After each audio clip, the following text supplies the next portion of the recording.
నమస్తే. మనకి లేదా మన ఫ్యామిలీలో ఎవరికైనా సరే ఆరోగ్య సమస్య వచ్చినప్పుడు బాడీ డీహైడ్రేట్ అవ్వకుండా సాధారణంగా వాడేది ఓఆర్ఎస్.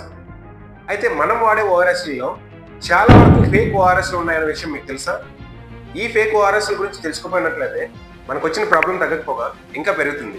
వారల్ రీహైడ్రేషన్ సొల్యూషన్ మన భారతదేశానికి చెందిన డాక్టర్ దిలీప్ మహల్నోబిస్ గారు 1970s లో కనిపెట్టినటువంటి ఈ సొల్యూషన్ ప్రపంచవ్యాప్తంగా ఎంతో మందిని ప్రాణాపాయం నుంచి కాపాడింది.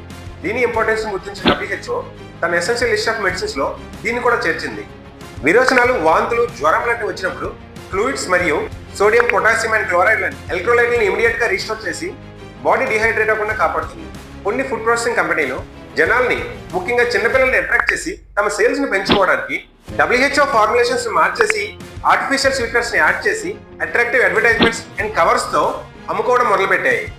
నిపుణులు చెప్తుంది ఏంటంటే ఇటువంటి ఓఆర్ఎస్ఎల్ ప్యాకెట్స్ లో salt, sugar and water contents అనేవి WHO సూచించిన పర్సెంటేజెస్ లో లేకుండా డిఫరెంట్ గా ఉండడం మరియు ఆర్టిఫిషియల్ స్వీట్నర్స్ యాడ్ చేయడం వల్ల వీటిని వాడడం వల్ల వచ్చే బెనిఫిట్ కన్నా జరిగే నష్టమే ఎక్కువగా ఉంటుంది. అయితే ఇవి టేస్టీగా ఉండడం వల్ల చిన్నపిల్లలు ఒరిజినల్ ఓఆర్ఎస్ కంటే వీటినే ఎక్కువగా ఇష్టపడుతుంటారు. ఈ ఫేక్ ఓఆర్ఎస్ లపై హైదరాబాద్ చెందినటువంటి డాక్టర్ శివరంజని గారు దాదాపు 8 సంవత్సరాలు ఫైట్ చేయడంతో లాస్ట్ ఇయర్ FSSAI ఒక ఆర్డర్ రిలీజ్ చేసింది.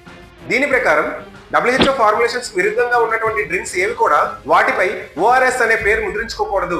దీంతో ఈ కార్పొరేట్ కంపెనీలు తమ పాత ప్యాకెట్లలోనే చిన్న చిన్న మార్పులు చేసి QRSL, DRSL, ERSL, ERZ లాంటి పేర్లతో అమ్మడం మొదలుపెట్టాయి. వారి సంగతి ఎలా ఉన్నప్పటికీ మనం ఈ ఫేక్ ఓఆర్ఎస్ల మాయలో పడి మన డబ్బు మరియు ఆరోగ్యం రెండింటిని పోగొట్టుకోవద్దు. ఇలాంటి మరిన్ని ఇన్ఫర్మేటివ్ వీడియోల కోసం ఈ ఛానల్ సబ్స్క్రైబ్ చేసుకోండి.